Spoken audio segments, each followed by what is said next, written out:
امنیت شورا طالبانو ته ویلي ټول بندیان مو درخوشي کړي، نورې پلمې مه لټوئ.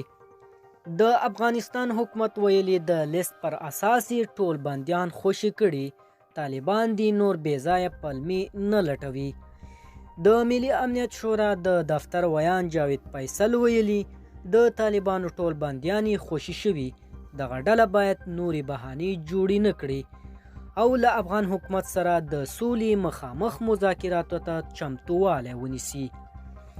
د هغه په خبره افغان حکومت سولې ته خپل ښه نیت ثابت کړی، ځکه خو یې د طالبانو زیات شمیر بندیان خوشي کړل.